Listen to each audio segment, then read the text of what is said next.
Hey geeks, this is Super Geek Heather Brainerd from New York. When I'm not dreaming up excuses to book random trips to Disney, I like to go geeking on Walt Disney World with Kurt, Lindsay, and the whole Geekin' family.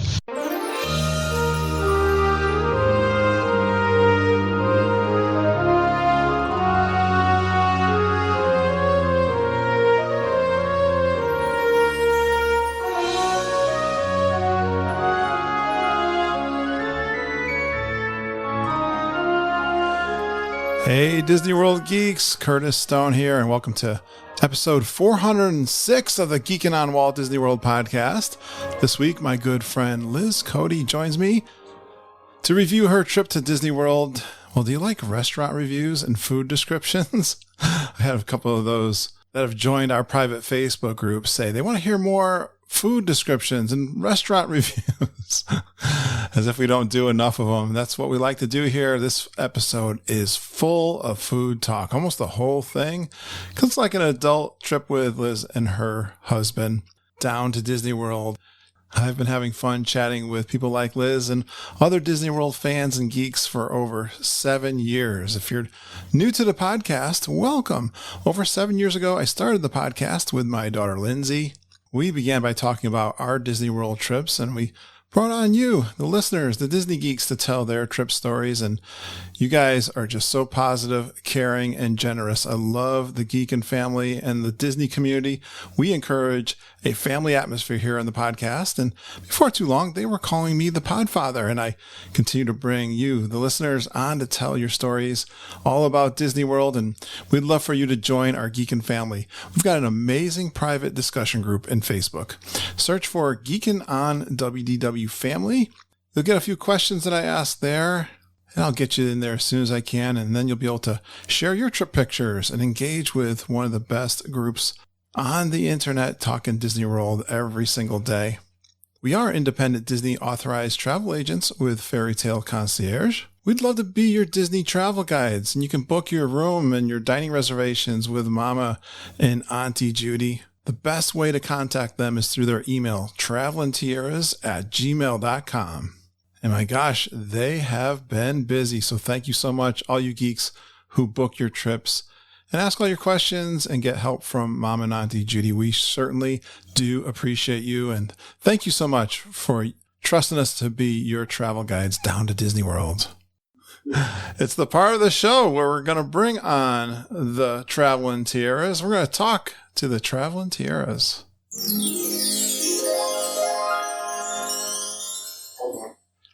Hey, Mama Judy. Hey, geeks. How are you? Hi, everybody. Hi, Judy. How you doing? Doing great. Another rainy Sunday afternoon. It's been raining all week, it feels like. It's up here in Connecticut. We're recording late today. We are coming in wheels screaming. I got to get this out, guys. You got to keep me up late. Uncle Pumpy was going to mow the lawn today, but it was raining, so he didn't.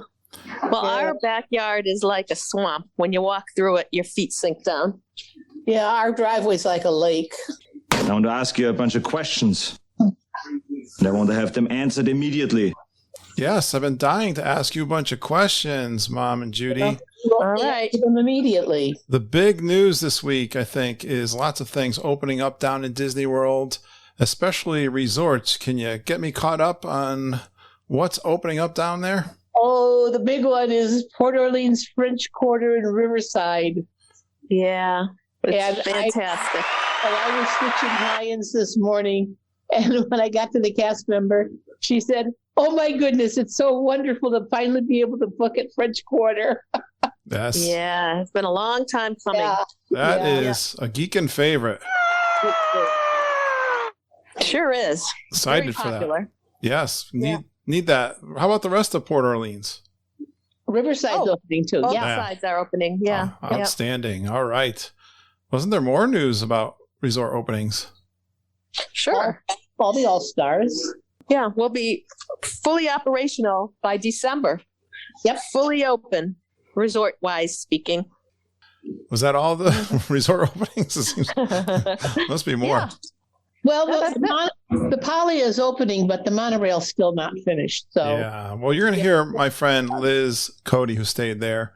She was a little bit disappointed in that. I got to tell you, I asked the question out in our Facebook group, would you stay in a resort that was under major renovation? Right. And maybe if they gave you a little discount, what do you think, guys? I guess you can answer that question. Would you stay away from it, or would you give it a shot? stay there. I'd stay there if they gave you a good deal or throw you a couple of gift cards or something or free meals or something. I would definitely. All right. But well, we don't have a date yet for the main entrance or the monorail coming back into service. As yet. I've heard, it will be October 1st. Everything's October 1st yeah. The generic October 1st. Yeah, right. The big reveal, 50th anniversary. All the Moana inspired rooms are open at the Poly, or will be open July 19th. So that's big. Yeah, that is. That's exciting. And they're renovating the rooms at the Contemporary. Oh, right. Incredibles theme. Incredibles, yeah. All right. Well, that is one of my favorite resorts on property, if not my favorite. So it'd be great when it's done. But this was the biggest news. I was really surprised when Ohana. I wonder what it could be. Oh. Right? I don't know. Can I guess what it is? Curtis has been waiting. My favorite restaurant it's opened now, right? Yes. Yes. It opened on the 9th. That's the good news. Mm-hmm. What are it's all good news. I know you guys have been watching all the reviews and people talking about that have already gotten in there to eat. Everything. Yeah. Mom, you've been looking through what's been the consensus? I don't think there is a consensus. No, there isn't really. It's some of the bloggers really weren't happy with certain elements. Those same elements on other blogs, they loved them. I really feel it's going to be, it's going to be different because the skewers aren't being offered right now. But go in with an open mind and find out for yourself. That's what my advice is. So, I was reading a review and they said that the new biscuits are actually very good. Right. And another reviewer said they really dislike them, the cheddar biscuits.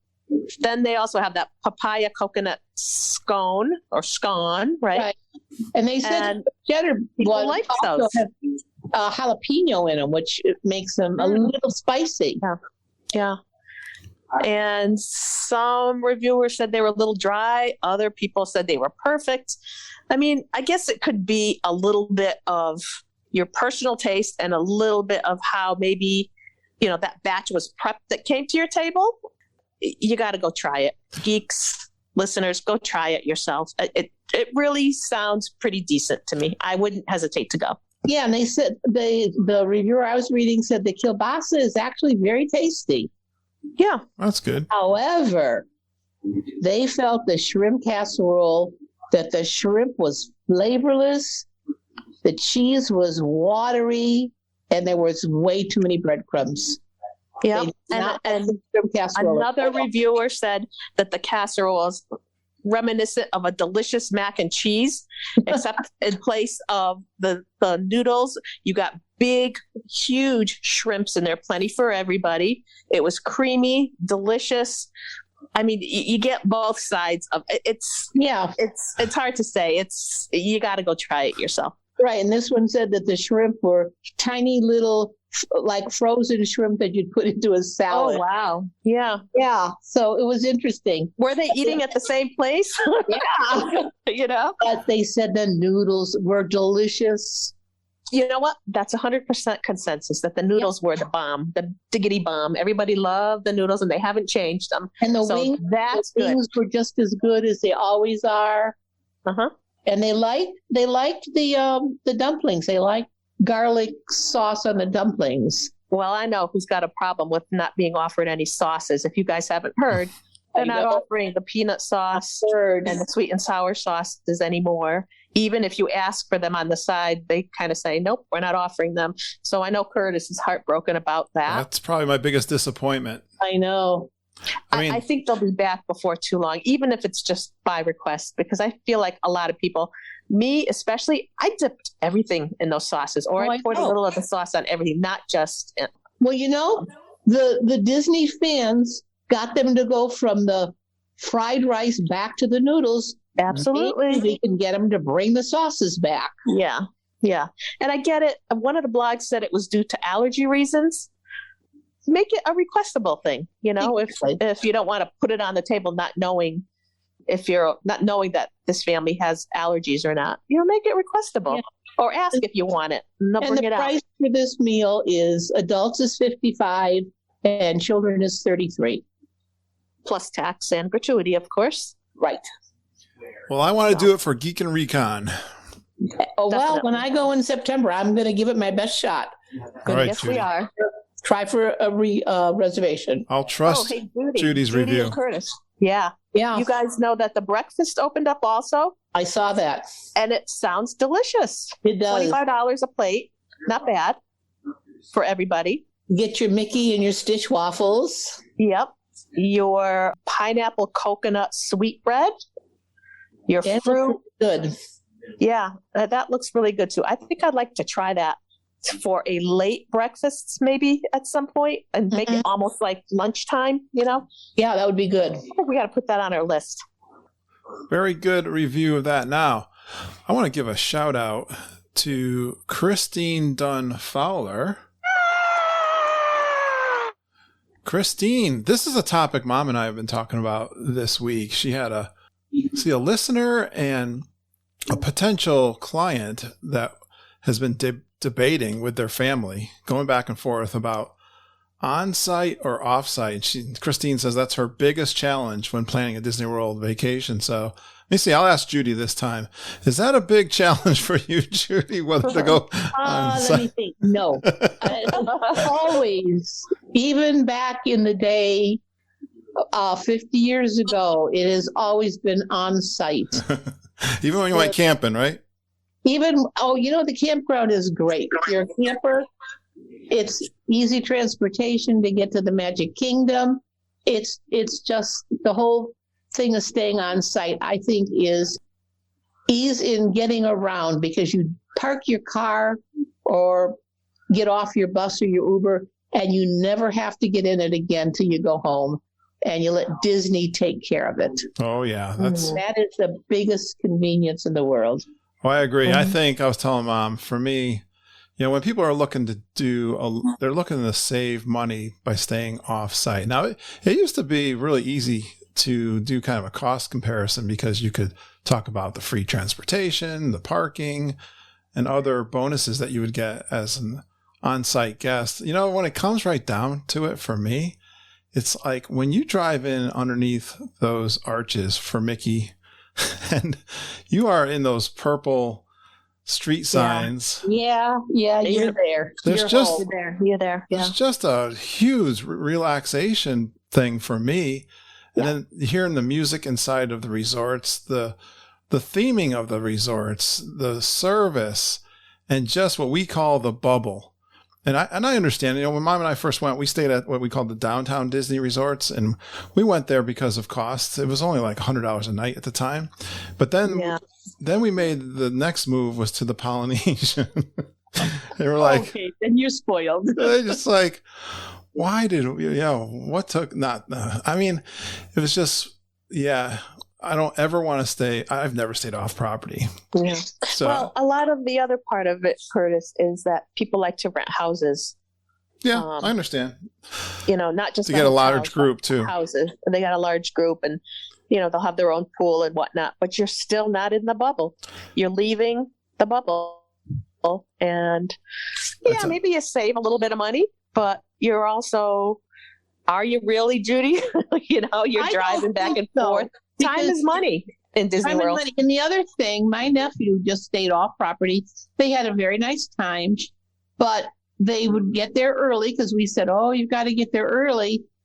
They are holding people now at the toll plaza, and they're not even letting them into the parking lot until right before rope drop. So the people that are coming in from the resorts, whether it's on a bus or the Skyliner, they're going to be there for rope drop. But if you're coming in a car, you won't be. You're going to be behind everybody that's at the resort. And now they're starting on October 1st. They're going to let resort guests into the park 30 minutes early. So you've got that little, and it doesn't sound like a lot, but 30 minutes you could accomplish quite a bit in 30 minutes. Yeah, you can. People will be pouring in the gates an hour after you, and you still get a big jump for 30 minutes. Yeah. Yeah, it works out more than that for sure. As advantageous for hitting some of the bigger attractions pretty early. Yeah. Absolutely. Did you guys know, I heard this a long time ago, that the Orlando area, and if you think about this, it makes a lot of sense, the most accidents per capita in the entire world, yes, car accidents occur. Yeah. I just do not. You know how I am down there. Yeah. Lindsay said it was constant.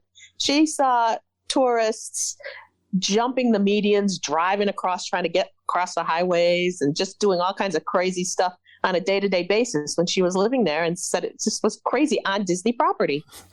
And then you get all those crazy Brits that come that don't know how to drive on the right side of the road. Well, it's part of the thing is you got people from all over the world that don't know where they're going. Yeah. And have a little bit of a panic when they make the wrong turn. There's just so many things that can go wrong outside of the parks. I don't want to be there. So I want to be inside. I want other people driving for me, and I just want to relax. I mean, the speed that you can get to the in and out of the parks. You want to take a break during the midday. Yeah. There's nothing. And to me, really, honestly, it's the feeling, right, guys? When you get in there and you're at that beautiful. You just want to be Disney, Disney, 24/7. Yep. So you want the pressures of life to just melt away because you're in the bubble, and that's the way. We've gotten used to it. I won't go unless I'm going to be staying inside the parks. Yeah. I mean, you come out of the park at night, you've seen the fireworks, and you're exhausted. And there'll be a line to get on the bus, but it goes fairly quick. But you get on the bus, they turn the lights out, they turn the air conditioning on, and I think everybody takes a little snooze. Yeah, it's a good feeling. So much more relaxing. Great feeling, yeah. I totally agree. So, that's our take on whether you want to stay on site or off site. Yeah. I have another little tidbit that I found online, but Mama had told me about it. If you book a VIP tour with one of the plaids, they now include Rise of the Resistance as part of your tour. You do not have to get a boarding pass. All right. Isn't that great? Take you right on it. Yeah. Hey, and we can book those VIP tours for you. Yes, we can. You know, if you want to skip the lines, we'll set up an itinerary for you when you get down there. I mean, you pick the day that you want to go. You give us your information, and we'll get that set up for you. But when you get down there, your guide will actually figure out what you and your gang want to do, what parks you want to see. You can do all 4 parks if you want. You know, it's a minimum of 7 hours, a maximum of 10. The price will depend on kind of seasonal pricing or based on the time of the year, you know. It can range around $300 an hour. Yeah. And then, at probably busier times, you're up over $500 an hour. But hey, you can hit all 4 parks and do all the rides you want, basically, with no... But, you get a group of 10 people together from different families, and you break the cost down, and it's not that much per family then. You can... Yeah. I think it's cool. Well, a little teaser. I am interviewing one of our clients that did exactly that. I'm I'm having them on the podcast. I'm interviewing them tomorrow. You'll hear it in a few weeks. Oh, can't wait. I'm not telling you who it is yet. You'll have to listen in later. I think we know. You know. That person. Yeah, we know. All right. I've got a hidden magic. Okay. All right. Mom, do you have anything? I have a little funny thing. When I was looking at the new menus for the Polynesian for Ohana, and I actually like to look at alcoholic drinks, being that I like to drink alcoholic drinks. And I came across a drink called the Puke Punch. At least that's what I thought it said. Okay. It's actually called the Puka Punch. But I looked at it on the menu and I said, the Puke Punch? Are they kidding? And then I went, oh, the puka punch. Right, So we'll have to get that. Much Or different. Geeks, one of you go and get the puka punch and tell us how it is. I just thought that was silly. That's funny. Har, har, har. You may have to have that instead of your famous lemon drop. Oh, no. Yeah. Well, I don't think I would like it, Judy, because it's got rum. I think it's got even 151 rum in it. I'm not a big rum fan. Oh, I like rum. That'll make you puka. That'll make you puka. Okay, I'm going to continue with my Hidden Magic of the Walt Disney World book. This is from Susan Venice. I am finally going over to Epcot, guys. In keeping with the spirit of the global community, the Innovations Plaza Fountain of Nations, which I don't know, that's all that area is under renovation, and I don't know what's gone. Yeah, Curtis, it's gone. It's gone, sadly. Oh, I thought, yes, I know, but it did contain water from rivers and bodies of water all around the world.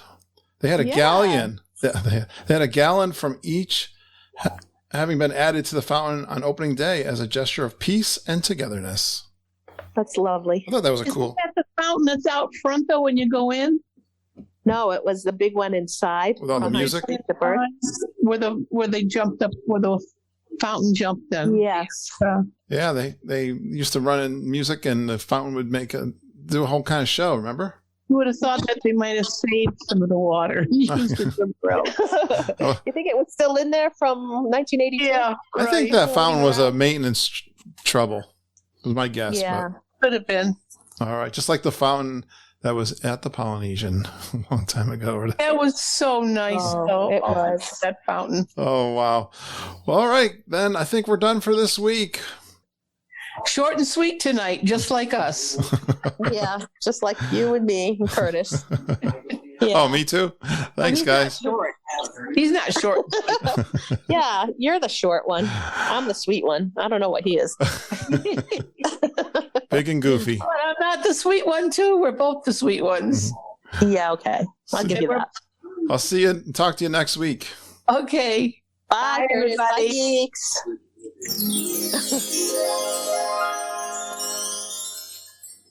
All right, it's time to get into the featured trip report with my friend Liz. She did a split stay at the Riviera and Polynesian. I know she's a DVC owner at the Polynesian. That's how I got to meet Liz. She does give some critique, especially because of the construction at the Polynesian. And then we start getting into food, and it's like the whole episode. Flower and garden food details. Lots of details and great descriptions. Topolino's, Tiffin's, and not just the signature restaurants. All her quick service descriptions. Crystal Palace, Homecoming Brunch, Kona for dinner and breakfast, Spice Road Table, you know, the place that keeps avoiding me. She builds a droid. Oh, that wasn't even food related. The Polite Pig, another place that I can't wait to get to real soon. My gosh, the food platter, the barbecue food that they have at the Polite Pig sounds really great. She really surprised me with her favorite lounge. We talk about all of our favorite lounges down at Walt Disney World. The Plaza, Paddlefish. We finish up with La Hacienda San Angel.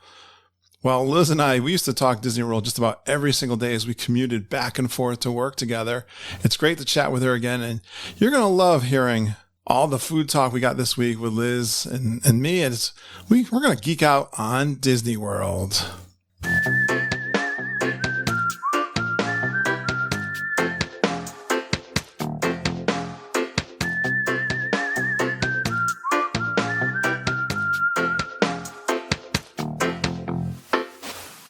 Well, it's always fun to have a day off from work, and I'm so excited. I got a coworker with me coming on. We've got some fun history together, so we haven't had a trip report with her in a long time. She definitely is a super geek, and I used to talk to her practically every single day about Disney World, so I'm really excited early in the morning on a Friday to have her on the podcast. And so please give a warm Geek and Family welcome to Lis Cote.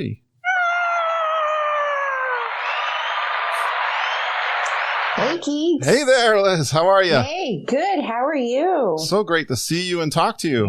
Yeah. It's been a while. We used to see each other every single morning. I know. I miss those bus rides a little bit, kind of. It was our time to chill out. We always had some fun Disney World. Well, we got to tell the story how you and I met. It was really interesting. I think I had started to work in Hartford, and I bought a brand new car, and I was like, I don't like commuting. I don't like driving into the city, and I'm going to take the bus. I was probably taking the bus for let's say it was 6 months. And you know, that commuter face that you have on when you get on a bus going anywhere, and everyone kind of stays to themselves. And I've always said I'm an introvert. I don't know about you, but I certainly am. And I remember one day I get off the bus, we're walking into work, and I just say, I just got back from Disney World. And what did you say to me? Do you remember? Where did you say?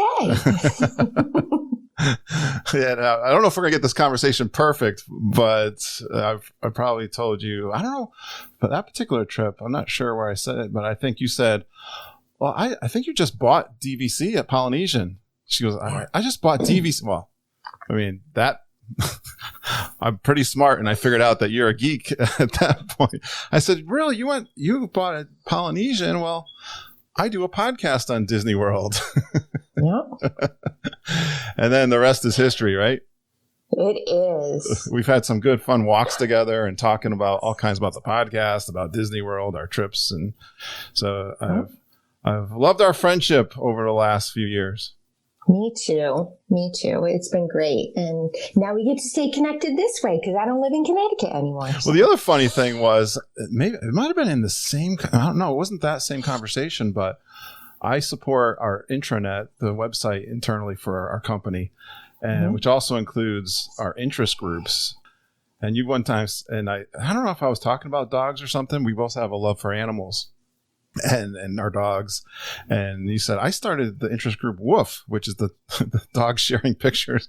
I think you got to be kidding me. That's like the most popular interest group we have inside the company. I think we broke the internet at one point. We did. Don't worry about Wreck-It Ralph. We broke the internet ourselves, right, Liz? Yep. Sharing dog pictures. That's cool. So I'm so excited to go over a really long, cool trip I think you did here. Yeah, it was a really great trip. I feel like it was so long in the making because my husband and I decided to take a quote unquote travel break in 2019. So we didn't go anywhere in 2019. And towards the end of that year, I started making big plans for 2020. You know, I won't get into it too much, but that trip that was planned for May of 2020 was working out to be like the dream trip. Like just things were all aligning. I was getting tickets to, like Disney Magic Kingdom After Dark and just a lot of special events and everything. And then, 2020 happened. The great unpleasantness, as we call it. Yeah. And rescheduled the trip 3 times in the hopes that Disney was going to reopen. I missed the reopening by a week. And at that point, I was like, I can't go through this emotional roller coaster anymore. And we're just like, we'll step back. Yeah. We'll step back. We'll try Disney again in 2021. But it all worked out because we ended up coming to Gettysburg for vacation last year. And then I moved here. You stayed. So very exciting. Yeah. But anyway, so we 2021 was the long trip in the making, and I had a bunch of DVC points that I needed to use before I had to, roll them into the separate pool. So awesome. I wanted to get a good trip in. So we know it was you and your husband, I think, that went on the trip, right? Yes. Yep. Where did you stay? So we did a split stay, Riviera the first few days, and then the Polynesian for the majority of the trip. Unfortunately, because of a snafu, when I was changing the first part of the trip to the Riviera, and this was a snafu by the DVC folks, we ended up having a split stay within the Polynesian, which was unfortunate. Yeah. But those were the 2 main resorts. Those are 2 great resorts. Cause one thing I like doing with DVC, I think others do this too. I like doing a split stay so you can do different parks or different resorts, but you can, with the Riviera, obviously you've got that side of the resort or the Disney World, and then with the Polynesian, you got all of the Magic Kingdom. So I like that. Yeah, I agree. We love it because it affords us the ability to experience a lot of the other resorts, while still having time at, our home resort where, we truly do feel like we're at home. Yeah. And we definitely, or I should say, I definitely, because I do all the planning, tailor the schedule, the parks based on where we're staying, so that we kind of we optimize the transportation. Exactly. This was our first time at the Riviera, and we were thoroughly impressed there. Awesome. We will absolutely stay there again. Yeah. We can't wait to get back there. We wish that we had been there actually longer than we were. How many nights at Riviera? 3 nights. Okay. Yeah. I will say, and this kind of breaks my heart a little bit to say, because I do love the Polynesian, but I strongly recommend people stay away from it for the foreseeable future. Wow. It was not a great experience. Ooh. Construction? So they are under tremendous construction. When we were there, it was actually only open to DVC, and those were the only 2 buildings open. Oh, yeah. Okay. Yeah. Which we thought was going to be a really cool experience. Yeah. And what we learned, and shockingly, was like the pools. Both pools were open. They were packed. Huh.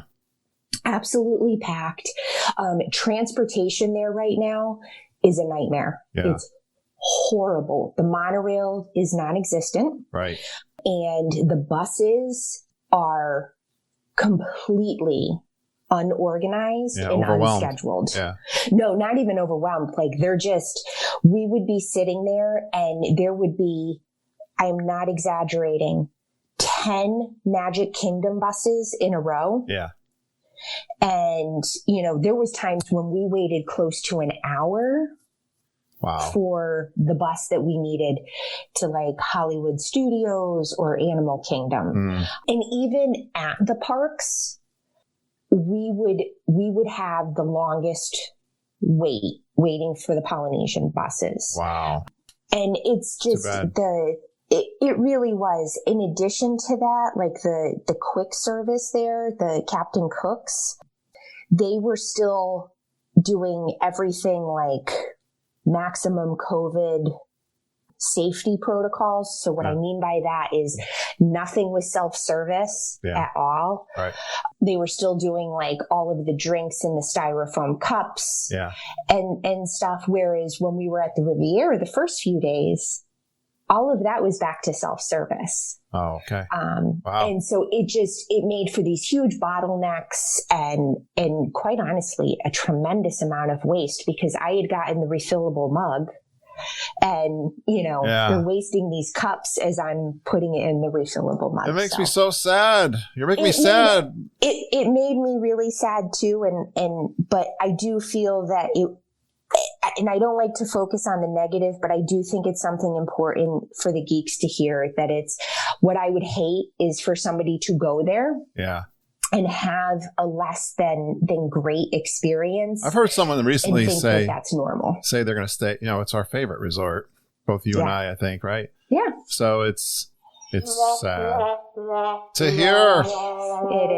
It is. But all right, we won't focus on that. Let's get into the fun stuff. Yeah. What else is great about the Riviera? I would say all of the amenities that it offers. Okay. I just think are tremendous. The restaurants, whether you're talking quick service or Topolino's, so, signature dining, everything is just top notch and fantastic. The patisserie that they have there is amazing, and has such a great selection. I love the way that they kind of switch over throughout the day. Like in the morning, they're serving breakfast pastries and coffees. In the afternoon, they switch over to dessert pastries. The patisserie, is that cocktails? Patisserie, that's not their quick service then, right? No. Different. No, it's like a so- little side place. Yes. Gotcha. Yeah. It's up on the main floor, like off of the lobby. And then they have this little fantastic, like library seating area that's in behind the patisserie. The quick service is phenomenal. I mean, honestly, it's table service level quality. Wow. That's awesome. And then just the grounds, they've got really fun stuff to be able to do outside with the games, the bocce ball. The pools are great. They've got a quiet pool and a more active kiddie pool type area, which I was really impressed with the fact that people really kind of respected the intent and the differences of the pools, which you don't always get at other resorts. And then just the proximity, the bus service there was phenomenal. We never waited more than 5 minutes for any of the buses when we did have to take a bus. And then the Skyliner, of course, goes without saying. That's just really great. Yeah, the location is outstanding, right? When you think about it, because of the Skyliner for 2 parks. Yep. Even for the boardwalk. So like the night that we went to Topolino's for dinner, we wanted to get, kind of cocktails before dinner. And we were going to just go to the lounge at the resort. And my husband's like, why don't we take the Skyliner over? It drops you right at the entrance to the boardwalk and we can go to Abracadabra. Yeah. And I'm like, oh my God, that's brilliant. And I mean, it was so fast. Yeah. You know what I mean? Because you didn't have to do all the buses and all. Like it was a hop, skip, and a jump. Kind of fun too. Yeah. Right. You get to stay up high in the air and look. And I had that perspective of the property. I had no clue. Like the first time I took that thing, I was like lost. Like, where am I? Where's this? Where's that? Trying to get my direction. Yeah. It's really cool now that, and riding behind Ratatouille, wondering when the heck they were going to open it up. It looks done. Come on, guys. Yep. Yeah. Good stuff. Boardwalk's always been a big favorite of mine. What's some of your favorites, Liz? I usually do an intro where I ask people, give me 3 fun facts about you in Disney World. Can you, on the quick, without thinking? So my favorites would be, I would say, special ticketed events, because I'm a brat. Spoiled brat. Which ones do you miss? Oh, all of them, honestly. Aren't they fun when they put them up there and like you like the dessert parties? Honestly, I've never done any of the dessert parties, but I've done the Mickey's Very Merry Christmas. I've done some of the behind the scenes tours. Any of those things where you're getting a unique, specialized experience. And I tell you what, my favorite.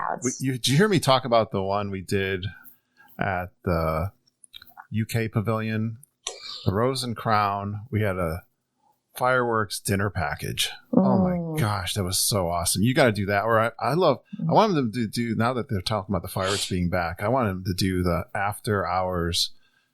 They had like charcuterie board at the Italy Pavilion, when the park's closing, that kind of stuff. Yeah. All right, give me another one. What's kind of one of your favorite snacks or meals? Or can I just say food festivals in general? Oh, you like the festivals. Are they? What's your favorite festival? Because I find they're all really good now. Like the food seems to be really good at all of them. I say this with the caveat that it's been a long time, but food and wine has always held a really special place in my heart. And I do tend to like the food offerings during the Food and Wine Festival. It was the first. Yep. Yeah. The caveat to that is it's been a few years since I've actually attended it, and Flower and Garden's pretty great. So. We're going to talk about the deep. All right, give me one more. All right. Pool time. Really? Boy, you're a weird geek. No, none of my. You actually slow down sometimes when you go to Disney World. You're not full stink the whole time. No, I mean, it's weird. It's this groove that we've kind of fallen in because we get to the parks generally early in the morning. Yeah. When the crowds start to kind of peak is when we're dodging out of them. And then we usually eat dinner late. So then we've got like this sweet spot of a couple of hours in the mid-afternoon. Yeah, I think that's even good for people who have kids. I mean, it's great for us adult goers. I feel the same way, especially if it's hot. I don't know if it was really hot when you were there, but it was tremendously hot. Get out of the heat, hang in the pool for a couple hours, take a nap, have a few drinks, then go out when it's cooler at night. That's a good pattern. I like that. All right, good job. Yeah. A little applause from the audience. All right, let's talk food, Liz. I'm serious about food. It's an attraction when we go to Disney World, right? It is. I'm going to go by day. What did you do for food the first day? First day, we hit Flower and Garden to start, and we did a number of the booths. I like how you got the details here. Let's get into the details. All right. You got good notes. Yeah. You got to take good notes so then you can think back on it. Are you talking into your phone all during this trip? No, I take an old school notepad. It's like my travel book. I take it for whenever we travel anywhere. And when I'm having my coffee while I'm waiting for Matt to get ready each morning, I reflect on the day before. So. All right. Anyway, so the first day, when we were at Flower and Garden, we hit Northern Bloom. Yeah. And got the seared scallops and the beef tenderloin, which are always fantastic. I just heard about these on the last trip report I did. Oh, they're so good. They're so good. We actually, one of the other days that we were at Epcot, we got second helpings. Yeah. Had to go back for it. That's the hard thing about Disney World. You find something that you really like and you can't help but go back to that. And it's hard to experiment sometimes. Yeah. Was it a big portion? They're fairly good size. What we've finally learned is that we split them so then we can kind of do more rather than getting our own individual servings. Experiment more. All right. Yeah, I see some good drinks here. Yeah. So then we hit the citrus something. I wrote blood, but that's not right. The citrus booth. I got the orange lemon smoothie and the orange bird sipper because I had to have the sipper. I know all about that. Yeah. Yeah. Tip for everybody: hit that booth at the end as you're leaving Epcot because carrying around Orange Bird is just ridiculous. You didn't have a bag to put him in? He's big. I finally had to get a bag to carry him in, and he's sticky. Oh, and I hate being sticky. Yeah, me too. Right. He's so darn cute, though. He is. I love that one. I got to look at eBay, I think. Yeah, it's a good one. And then we got the Meyer lemon poached lobster salad, the citrus shortcake, and Matt got the Esmeralda Beer Company coconut key lime ale. That sounds it was really good. So I had a sip of that, and it was like just enough. Yeah. Of the like coconut flavor without it being obnoxious. Yeah, and beer, I like just a little hint of that, right? Yeah. I like that. Is that like a pale ale? I don't know. It was. Yeah, I like. It was. It was really good. I like the IPAs and lobster salad. Of course, that catches my eye. It was good. It's southern lobster. It's not Maine lobster. So it is a little bit different. We are spoiled, aren't we? We are. And for me, it was a little bit heavy on the lemon flavor. But it was good. All right. And then we hit up the Choza di Margarita booth, which is not a festival booth, in Mexico. And we got the chips and guacamole, the empanada de barbacoa. I got the cucumber margarita with the chili lime salt rim, and Matt got the mango loco margarita. I steered you wrong. You didn't get the frozen lime margarita? That's what I usually always really get. Do you? But I saw the cucumber and I'm like, it was. Which is better, frozen lime margarita or the cucumber with chili lime salt rim? Honestly, the original. See? The cucumber was good. It was refreshing. Yeah. But I love the original is always I love best. teasing my guests about their margarita choice because I love that one's. Yeah. Yeah. We go way back. Yeah. They got so many choices now. It's like mind-boggling. They do. I usually like the kind of close to the original or it's fun to experiment. I just love teasing. That's just my thing. Yeah. Mango. I don't know. It goes back to, I can remember the one, I don't know if they still have the one that's got the multiple colors in it and they mix them up, like a rainbow. And I was like, oh, that looks so good. And I had it and I went, nah. No. I'm going back to the original. The mango I had a sip of that and it was I love good, mango too. But I wouldn't want a whole drink of it. It was too sweet for me. Well, Mexican Pavilion is always a favorite of ours, right? Yeah. I will.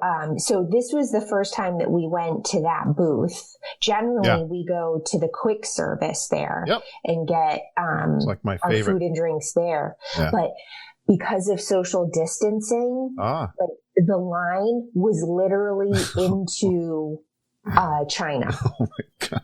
I was afraid you were going to say that. And I'm like, I don't know that much. Wasn't 10:30 in the morning then? It was probably like 12:30. Yeah, see, I guess that's too late. 1 o'clock. Yeah. But I mean, honestly, every time we went, it's crowded. That's what the line popular. Was. The booths didn't take them away from the famous spot for our margaritas. Nope. All right. Nope. You went over to Disney Springs for some drinks and dinners. We did after we hung out at the pool at the Riviera. Nice. And so Disney Springs, that was just a really nice kind of like leisurely I love time. It. We strolled around. We hit Jack Lindsay's for cocktails and a little good plan. Light appetizer before dinner. Yeah. And then we had dinner at Raglan Road, which was it's always great, but it was extra fantastic. You've been there. That's good to hear. We go all the time. I love a good Irish pub, especially one that's in Disney World. Yeah. I'm so glad to hear this. It makes my. Yeah. Did you have some music going and dancers still? They had the dancers going. They had music going, just like they always did. We were, we had the luxury of social distancing, so there was a quarter of the tables that there usually. I'm glad you got in.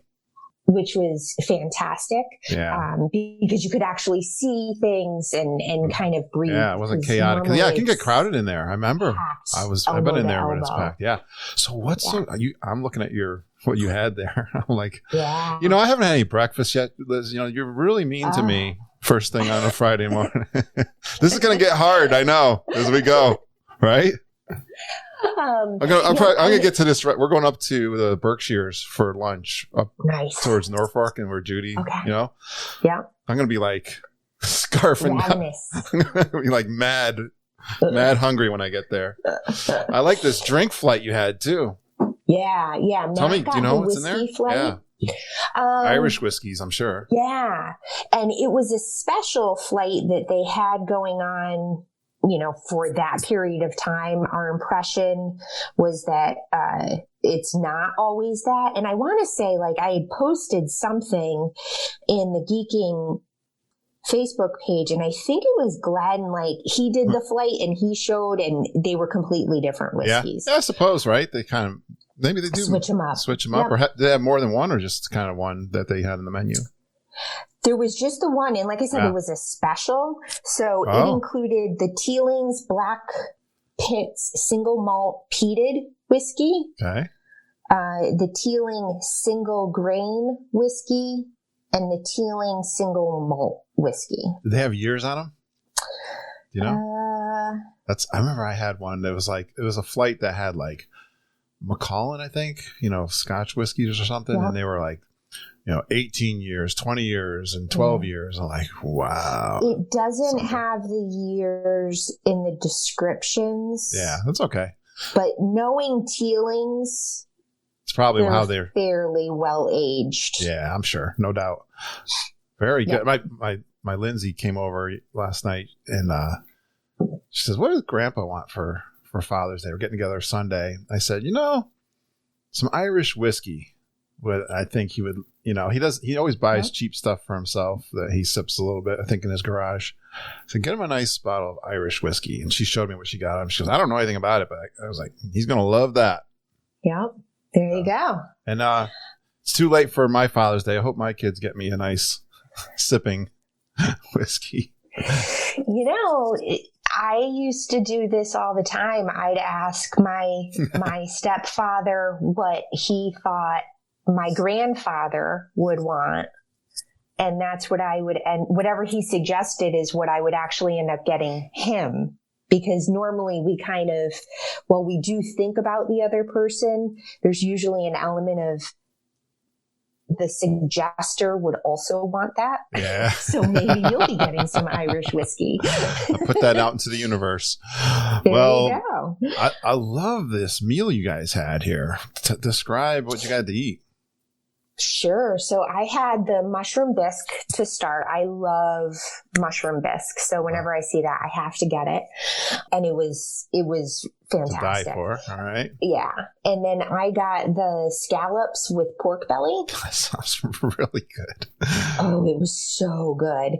And Matt got one of their hamburgers. Yeah. Which he said was great.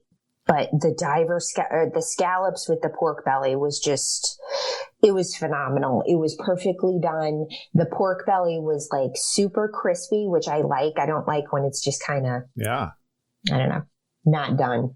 Well, I'm so glad you had a good meal at Raglan Road. All right. If we keep going at this pace, we'll be here till noon. Yeah. Let's go to the next day. What was some good food on the next day? Yeah, so we had breakfast, fast service out of Primo Piatti, which is the fast service for Riviera. What I'll just say is their food overall, which I've already said is phenomenal. Their servings are huge and very shareable. I like that. So and because it's kind of French Riviera based food, it's very rich. It's very heavy. So that like also that makes it shareable. As well. I like a good breakfast. Anything stand out for breakfast there for you? So out of all of the mornings that we had breakfast there, I would say my favorite was the crumble French toast bread pudding. It was just... What is it about bread pudding at Disney World? I would not share it. Nice. And their croque monsieur was what's fantastic. That? So that's kind of like basically a Monte Cristo, if you will. So it had the really thick bread, and then inside of it ham and like a cheese sauce. Nice. And you're killing me. It was phenomenal. An egg and all of that. I want one of those right now. All right. Yeah. Right. Yeah. I see. Well, you did Pecos Bills. Yeah, how'd that work out? Because that's always been one of my favorites. How was it? That was really on great. Your trip? Oh, it good. was really great. Mobile ordering works out really fantastic. Yeah. And the food was solid there. It was good. It was good. It was predictable. That makes me feel good.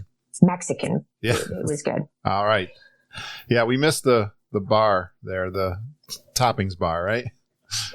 Yeah, so it's been so long since I've been to Pecos Bill that I don't know that I missed the toppings bar, but I could see how people that are used to it go and miss it. It's something I know I certainly felt. I will say that because of the limited restaurants that were open, we ended up going to a lot of places we normally don't go to, which was great because it afforded us to experience something different. Which is up next on the list. You're saying the description is amazing with all capital letters. Which one was that? Topolino's. All the cool kids are saying that. Yeah. It's everything. It's your kind of place, huh? It was fantastic. That's in your resort too, right? That was in our resort, which was great. You know, we had hopped over to Abracadabra and came back, which was actually kind of fun because it made it feel like, I don't know, that little bit more special rather than just coming from the room. But it was fantastic. You had to travel to get there. Yeah, right. And we kind of went all out because I wanted to try everything. So we each got our own appetizers that we shared. So I got the duck gnocchi and we got the ricotta, which I know everybody's thinking like, what, ricotta? But it's house made, fresh ricotta. Yeah. It's not anything like the stuff you get in the plastic containers from the grocery store. Thank God for that. And it's served with, baguette. And that'd be a little weird, wouldn't it, Liz? They come up with dump it on your plastic cup. There you go. Right? But it was fantastic. The duck gnocchi was just melt in your mouth. Phenomenal. It sounds that way. Yeah. It's fancy sounding. Yeah. And then for dinner, I got the chicken rigatoni and Matt got the filet mignon. And both of those were just fantastic. Yeah. Matt said his steak was perfect, which is saying a lot because he usually always finds something. So for him to just say it was perfect, like it was amazing. Couldn't find something. Yeah. Yep. And the chicken rigatoni, so, for those that don't know, they make all of their pasta in-house. Yeah, that's cool. So again, just that feature alone fresh. You can tell the difference, fantastic, huh? Fresh. You can absolutely tell the difference. And then the chicken is it's braised and, in the sauce all day and just really melt in your mouth. And then we both got the desserts to share, which was the Valharona cake, which is this very decadent, indulgent chocolate cake. And I got the pistachio mousse, which is very light. So it was a nice balance, and we shared them, and it was great. We forgot to give the warning to new listeners to this podcast about the food. Definitely don't go grocery shopping after our show, or make sure you've eaten before you listen. Sorry for not giving that warning up front, but you give. Yeah, right. This is one of my guests that come on that give an extensive detail to her meals. Sorry. This is what we want. This is what we asked for, this punishment. So good. So everybody, Topolino's is the restaurant, the signature one you got to try. Yeah. Right? It very much reminded me of, it had that cruise dining feel to it, if that makes any sense. I've never been on a cruise, but I've heard many people say it's all about the food there. Yeah. It just really had a very special feel to the restaurant. It was really nice. All right. We're going to keep going. Next day, you did Satuli Canteen for lunch. It's a favorite of many people. How did it work out for you? It was great. Mobile ordering is the way to go. Right. Absolutely no wait whatsoever, ordered it up on the bus, hit I'm here once we were within proximity, I'll say. And that's the tip for any of those who are still newer to the mobile ordering, don't wait until you're literally at the restaurant. Right. Hit the I'm here about 5 minutes out as you're walking there. And then literally every time we did that, just as we were, arriving at the restaurant, I'd get the buzzer saying it was ready. How far in advance do you order too? Usually I would do it within an hour of when I knew we would probably be hungry, because the time slots are limited. Right. So if you wait too long and it's a more popular place, you might not get the time slot that you want. Especially the time you're picking. If you're doing traditional noontime, you might want to order a little even earlier. Exactly. Yep. All right. Now, we've trained you well. I see Nomad Lounge and Tiffin's on the list here. Yeah. That's another Geekin' favorites there. Yeah. There's a little bit of a backstory behind Tiffin's. So we've never actually experienced Pandora at night. Okay. And that was a must on our list. So we had to kind of game the system a little bit, if you will. All right. And find a restaurant, make the latest reservation that we could. Okay. And then with the hopes that when we got out of the restaurant, it would be dark and we'd be able to kind of Nice. sneak over, even though the park was officially closed. Oh, good thinking. So You just that's wanted a to see little the bit lights behind and the sounds, experience that. Yeah. Yep. Good idea. Yeah, so we were killing time, quite honestly, but in a really great way, while we were waiting for all of that. So we hit the Nomad Lounge for cocktails and a little snack. Drinks are always fantastic. And then we got the slider to share and the yucca fries, which were really great. Yeah. Yeah. Good yummies. And we had great interaction with the bartender and it was a good time. And then we headed over to Tiffin's for dinner. That was our first time at Tiffin's, and the restaurant itself is really interesting, really well themed.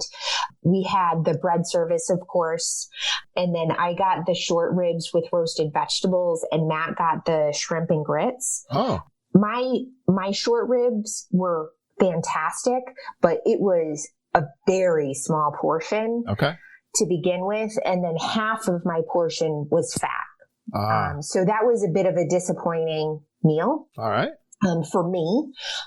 But Matt's shrimp and grits was great. And the amount of shrimp that you get is very, very generous. That was a huge portion and a really, really great value for the price. So that I would highly recommend. Yeah. I don't know that we need to go back there. All right. To be honest with you. The bread service, is that kind of the same kind of thing like they do over at Sanaa? So that's a really great question. And I don't know for sure because I thought I heard that Sanaa changed their bread service and trimmed down the number of sauces. So it could now be exactly the same. Okay. But it was 3 sauces, and then the different kinds of bread.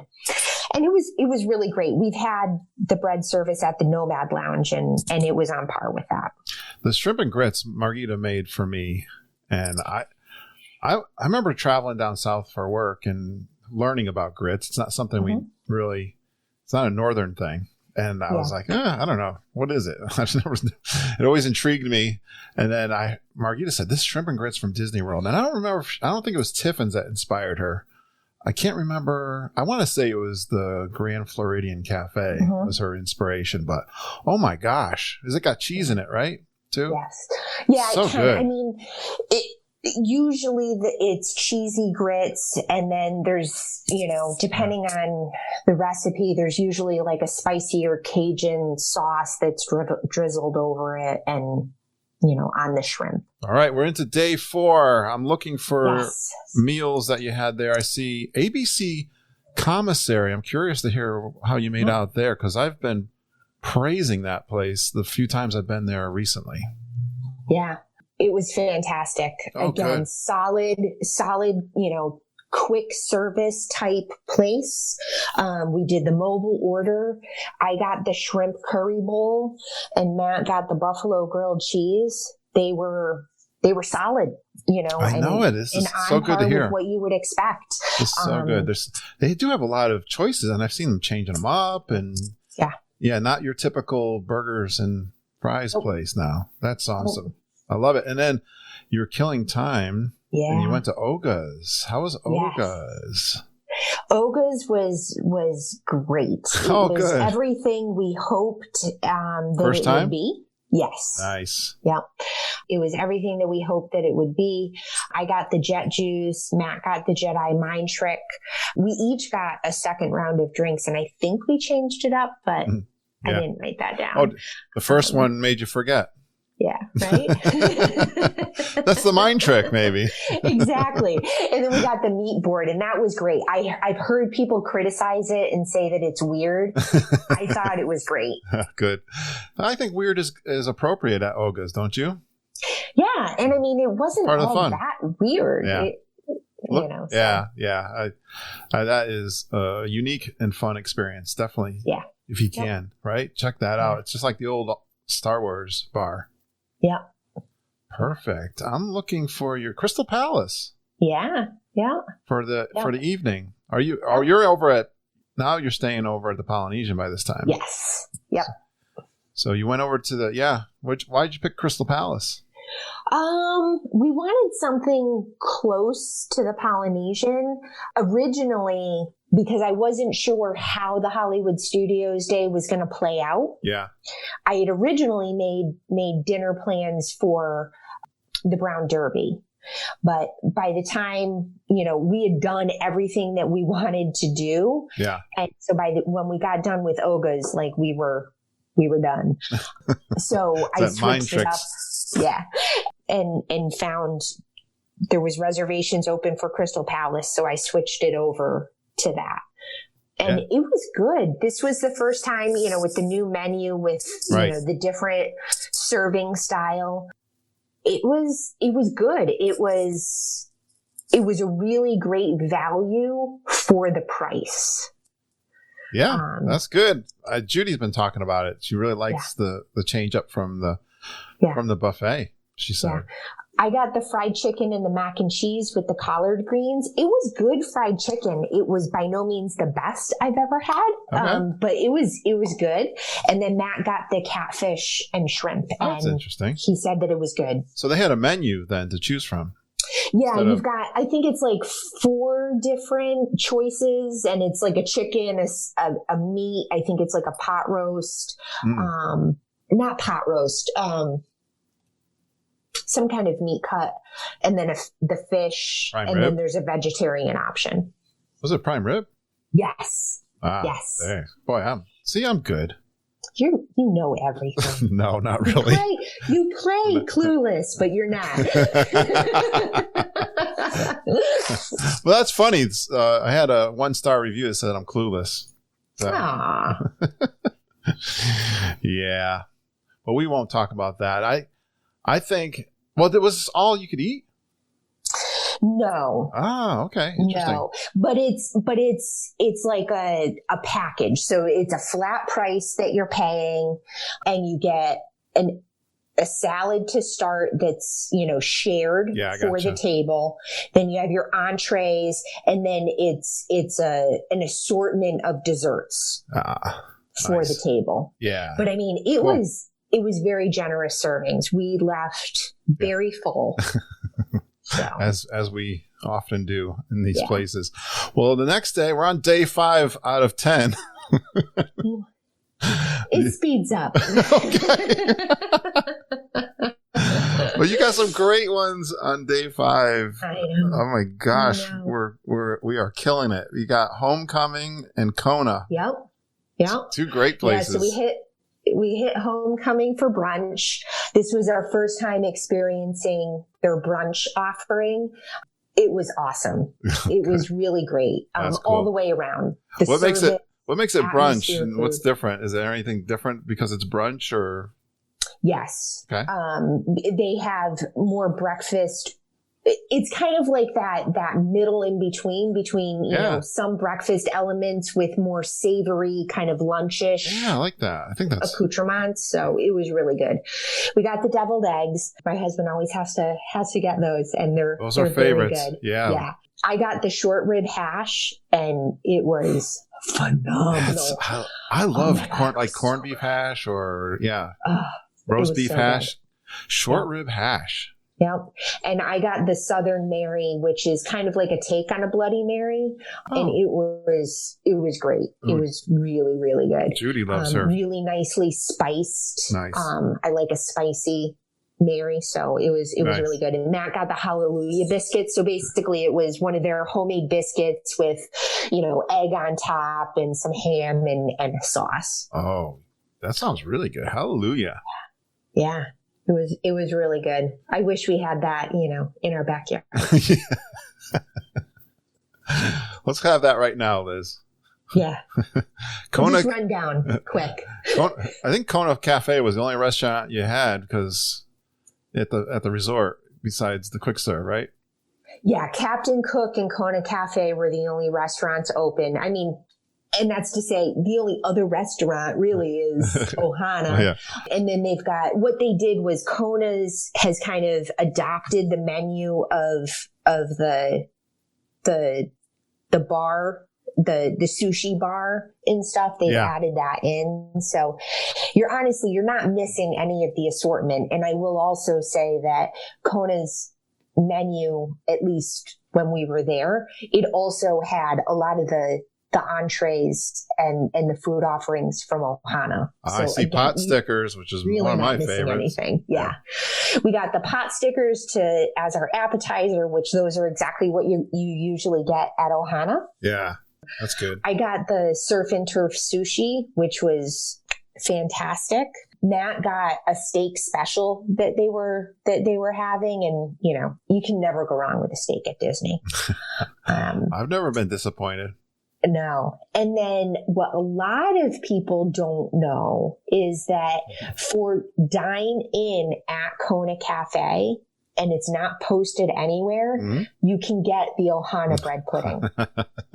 So well, now the Geekin family knows. Yeah. That is. Yeah. Yeah, we've been sad about the menu that has been announced for. Really? I'm excited for it. For Ohana? Yeah. Really? Why? I'm really excited. I think that they did a fantastic job with keeping fan favorites while adding in new pieces. Like the shrimp casserole really intrigues me. Well, I hope you're right. Like that would be really good. It's very controversial, so I'm glad to hear someone who's excited for it. People need to be more open to change. Well, they don't want to lose their bread pudding list. That bread pudding, I tell you, gets a lot of raving reviews. The bread pudding is fantastic. I will tell you, I enjoyed it more from Kona Cafe because I was not roll me away stuffed. Yeah. Like usually by the time at Ohana the bread pudding comes out, like I take one bite and I'm like, I'm going to puke if I eat anymore. So it's so hard. I'm honestly not that sad about it because I can never really enjoy it anyway. What about the pineapple bread and the macadamia nut butter? Again, it's great, but the food, I always would struggle with not eating too much of it because that fills you up and it keeps you away from enjoying the other food. The pot stickers and the noodles. Yeah. All right, Kona Cafe for breakfast too. So you're there for dinner and then you went for breakfast. Back. You really need to eat breakfast, huh? You had to go back for more. Yeah. Sometimes you have a big meal at night. You're like, I don't think I need to eat till like 3:00 next day. Yeah. You're doing great though. How was their breakfast? It's always good. Matt got the macadamia nut pancakes, which he always gets and loves. They had a special, which is what I got for breakfast, and it was eggs with biscuits and gravy. Again, it was like the homemade biscuits and, like a southern sausage gravy over eggs over easy. And it was great. Then you went over to Epcot and hit some more booths. Tell me more of your booth food. Whew. You got a lot here. We did. I can fit a lot in my belly. I think this was like your dinner pretty much. And lunch and dinner. Yeah. So keep in mind, like, we got to Epcot around 11 when World Showcase opened. And like, this was a day-long event with a lot of breaks in between. The week that we were there, they were having a near record-breaking heat wave. Oh. It was on average 90 plus degrees with close to 100% humidity. Oh, wow. Every day.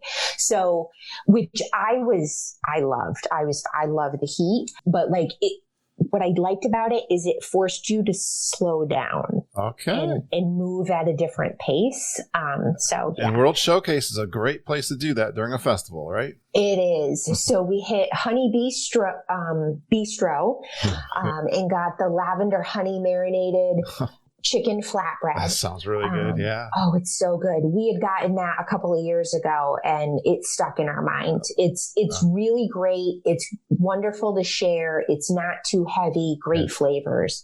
And then we got the First Magnitude Honeybee Citrus Blonde Ale, which is just a nice kind of fresh, clean, light beer. You got 6 adjectives for a beer on that. There you go. Only the festivals at Epcot can do that.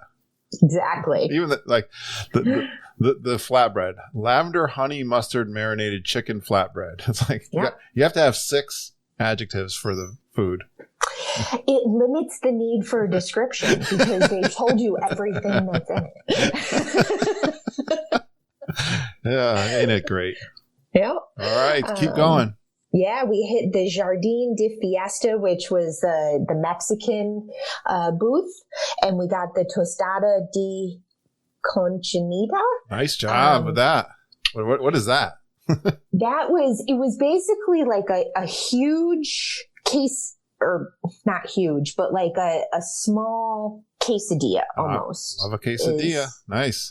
Why don't they just say so? The so? closest thing I can describe it to. Which people are probably screaming at me, like saying that I'm insulting Mexican cuisine, but that's my Americana description. We apologize. got the Taco Vampiro, which was my favorite. It was fantastic. And then I got the Garden Margarita, which was good. All right. You're doing awesome here. Yeah. We picked up the pineapple skier at the refreshment outpost as we were cruising by. I love pineapple. And that was just, Matt wanted it out of curiosity. And basically it's like pineapple on a skewer, and then they rolled it in like a chili salt. Oh. To add a little bit of spice to counteract the sweetness of the pineapple. Yeah. It was good. All right. I love pineapple. You have to be careful though. Don't breathe in as you're taking a bite or you're going to choke on the salt. Thanks for the warning. It's just like the sugared powder, right? It sneaks up on you. La Isla Fresca. Yes. What's got the that? lamb curry there. So where are we? Are we like in Morocco? Where is that? I think that's where that was kind of like in it or near Morocco. Okay. And these might be a little bit out of order, but all right. No, don't worry. Hit them all. Yeah. We got the lamb curry there, the sugarcane shrimp skewer, the tropical mousse cup. This was just gluttonous. The Ivanhoe. We're not judging. The Ivanhoe Park Brewing Company's Hibiscus Guavacation Sour Beer. I count 8 adjectives there, so that's... The sour beer I love sour beers. What is a sour beer? I never heard of it. It's just that. It's a little bit less carbonated, so it almost feels like it's a little bit flat. It's usually like a lighter or like a pale. Yeah. Ale kind of, and then it's just that it's sour. It has a sour element to it. Who would ever thought they could do so much with beer? Yeah, it was really, really good. Sugarcane shrimp skewer, I was not a fan of. It was really, really sugary? Sweet. Yeah. Yes, I was not a fan. Yeah, I don't think of sugar with shrimp. Yeah. Okay. The lamb curry was really good though. I always had a fear of lamb until I went to the Moroccan pavilion, just the regular quick serve, and I'm a huge fan now. Like they spice it just perfectly. I don't know. I always think, I don't know why. I don't know where my weird fear of that came from. But yeah, it's fun to kind of carving it off that skewer or thing. Yeah. So we had a complete Wally World moment. Somehow, like, it was just impossible to kind of keep up with all the changes that were happening leading up to the trip, just because right before we went, it was literally daily. Things were changing at Disney. Everywhere, right. And so when we got to Morocco, we usually always go and get our, olive salad and, our kefta pockets and all of that stuff. Yeah. And it was closed. Oh, I think now that you say that. Yeah. Completely missed that. And like, we're standing there and there's literally a sign that says, "Sorry, folks, we're closed." And like, it was just a complete Wally World moment. Like, we're sitting there staring at the sign, like going, what? Like, we came all the way here and it's closed. Don't you think that's, you know what? That just tells me that's an underrated quick serve. Don't you think? Yeah. It's really is. Good, right? It's so good. Yeah, and my wife used to tell me that all the time, and for so long I had a fear of going there because of my fear of the lamb. I guess the too exotic for me or something. And one of my listeners talked about the olive salad and how you could get 2 portions of olive salad. Not what it is. That was me. It was.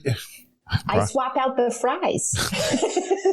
See, I told you guys. I talk to Liz all the time. Yeah, you probably were my one that talked me into that. Yeah. I just love vinegary things and salad. Yeah. So, man, I'm so glad. Thank you so much for that. Because, next to the Mexican Pavilion, I think that's like my next favorite. Well, it is. Now the American Pavilion's got the barbecue, Regal Eagle. So, my gosh, just the regular stuff at Epcot World Showcase I love. Yeah. All right. Well, I see American Venture. I just to take a break from food because I'm like bloated now. The American Adventure, you went for the first time. What'd you think of the show? I thought it was really fantastic. Awesome. I really did. I was impressed with it. We went because, full disclosure, we were melting at that point. Air conditioning time. And I'm like, this is an easy 30 minutes of air conditioning. All right, be honest. Did you take a nap or did you watch the whole show? I watched the whole show. Oh, congratulations. I was expecting to fall asleep. Because you got a full belly and it's hot and you're right. I get it. But I didn't. It Good kept for me you. engaged. I love that. And they do have right now, in honor or celebration of the movie Soul, the Pixar movie Soul, they had a tribute to jazz history. Oh, okay, cool. In the lobby of American Pavilion. That's really great. And they've got like Louis Armstrong's trumpet awesome. in there and some really great museum kind of stuff. That's cool. Yeah. Oh, great use of the space. And, I don't know what made me think of this, but was there a lot of entertainment that you were able to do? I mean, because when I think of American Venture, I think of the Voices of Liberty, which I absolutely love. Is there any entertainment going on in World Showcase? So Voices of Liberty is still performing, but they're performing in the amphitheater across the way. Yep, I saw them so there. You still get to hear them. You still get to see them. It's just in a different I really enjoyed that. But I watched that twice. Okay, cool. All right. I just missed my Epcot entertainment because it's a little light right now, right? Yeah, it is. Hopefully they pick that up. Light. All right. Well, okay. Hit me with this Spice Road table. This is a running joke on the podcast. Mom and Judy and I just talked about it. I talked about the things that I've always wanted to do and never have done. And this is the number one. Do it. Quit. Pour some strong arm. Quit messing around. Go by yourself. Like, do whatever you need to do. Go. I should take your advice. I know you've never steered me wrong. Yeah, it was really what's good great. there? If I go there, what should I have? So we got an assortment of. So let me preface it by this: for walk up, and you can get on their wait list on the app. You're able to kind of sit in the bar area, which is that outside seating area. And the menu is a lot of small bites. So we got like 3 different appetizers and shared them, along with, I had a really nice, great glass of white wine, and Matt, I think, got a beer. I got the lamb balls, which were basically like meatballs, but with lamb. Very reminiscent of the kefta from the quick service. Was really, really great. We got like a dipping sauce appetizer that had like the olive salad and a couple of the other dipping sauces. It was really great. You can't go wrong with anything that you get there. Is there like an entree here, or is this just like small plates? How would you describe all? I think they still have the entrees, but that you have to do reservations for. Okay. And we didn't make reservations for it. So this is like happy hour at the bar. Yeah. Kind of food. Yeah. But the difference is their bar area is that outside fenced in patio area on the water. Okay. So like you get to people watch and you have the water there. You're not like stuck inside a building. All right. I got to do it. Yeah. What's a butterfly house? So over as you're heading towards the land pavilion, they have the butterfly house set up. Oh, I don't know why that threw me. I love that. I always love that. That's one of the reasons. It's tucked away because of all of the construction. Usually that's over kind of more in the main area. And so it's tucked away a little bit over on the side. I love going wandering and checking out that.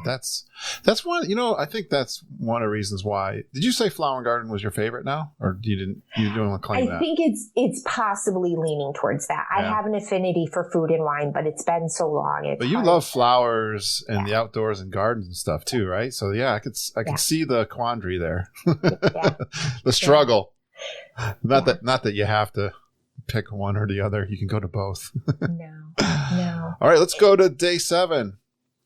Yes. So we were back at Hollywood Studios. This was kind of more focusing and just kind of hitting all of the, I'll say, old rides, the traditional rides as we were there. We did get Ronto Roasters for breakfast. Yeah, what'd you think? It was good. It was, Yeah, this little sandwich thing. I mean, it was good. It was there. It was convenient. I don't know that I'm going to be racing back going, I need that again. Yeah, I got you. But it was good. And, we got to talk about this because I see it right in front of me. You built a droid. I did. How was that? It was a lot of fun. Oh, good. It was a lot of fun. Are you still playing with your droid? Not as often as I should. BB's sitting over there, actually. You got the BB-8? Yeah, I did. What'd you build? Honestly, I was really lame, and I wanted BB-8, so I built BB-8. Right out of the movie. Right out of the movie. My husband was like, you can just get that in a pre-done box. And I'm like, but I didn't build it. Stayed true to the movie. All right. Yeah. That's fun. I'm glad you had a good experience there. We did. We did. That was on May the 4th, and we kind of got in and out of Star Wars land as fast as possible, to be quite honest, because it was like 9:30 in the morning, and it was already packed to the gills. And hot. All right. Yeah. Well, you did another one. You did one that I really want to do. It's on that same list that the Spice Road table is.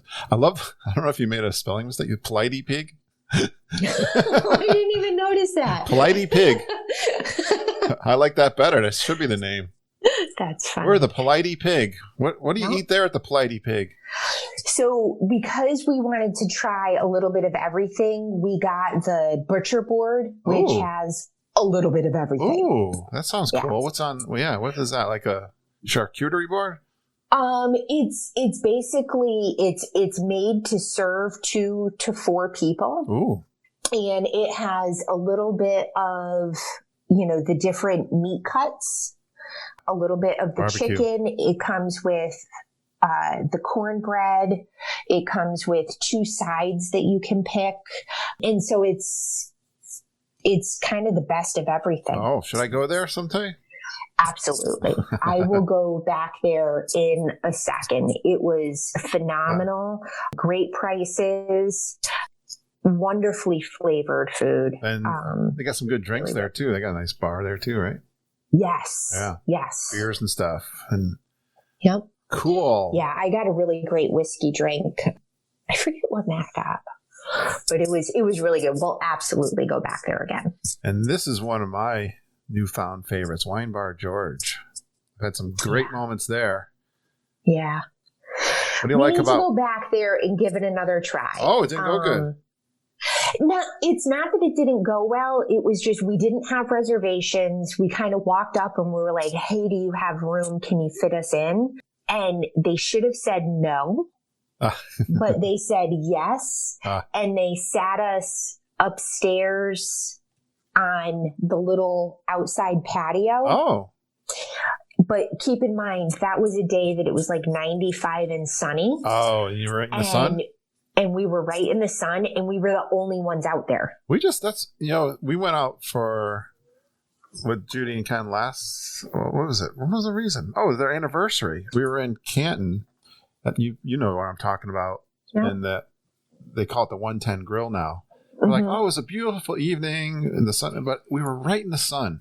Yeah. It kind of definitely dampered. It did. And I wish that they had just said no. Yeah. Or given us an option, because by the time we sat down and realized this is horribly unpleasant. And we had the same experience recently back home here. It was funny. Yeah. It would have been really awkward. Was that your first time there? We have to go. It was. Oh, yeah. Give it a chance again. Yeah. So we absolutely want to give it another chance. What's your favorite lounge at Disney Springs then? You were at Jock Lindsay's. Of course, you had a bad experience at Wine. That's not fair to Wine Bar George. Yeah, no, it absolutely was. There's no judgment whatsoever. We definitely want to go back and try it. Honestly, for lounges, out of what we've experienced, I would say Jock Lindsay's. I'm really interested in what's still on my list to want to try is the upstairs lounge at Paddlefish. Okay. And so that could end up taking that spot, but right now it's Jock Lindsay's. How about Olive Property? Abracadabra, without a question. Really? Yeah. I'm a little bit shocked by that. What there is your favorite? Every time we go, it's unique, different, solid drinks. Yes. For sure. And fantastic service, cast interactions and attention. Do they do the magic trick shtick kind of thing? No, we have genuine conversations with the bar staff. Nice. And this last time that we were there for my second drink, I'm like, what's not on the menu? On a secret menu or something that you would recommend. I want to try something different. And he was like, well, what do you like? And I'm like, I like dry, clean, crisp drinks, not anything sugary or anything like that. And he's like, all right, let me think about it. And he created something, and it was the Varnouche, I think it was called. And it's this drink that was apparently popular back in the 40s, and it's bourbon based, and it was phenomenal. Oh, cool. So it's just always been a really great experience. I'm so glad to hear that, because I love the boardwalk. All right.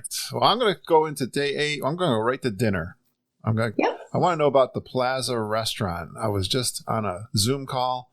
We were talking about the Plaza with Selena and Jackie. And they weren't that impressed. Really? Yeah. So tell me, what'd you think? I mean, so I thought it was really great. It honestly, it warmed my heart. It's very traditional, non-greasy,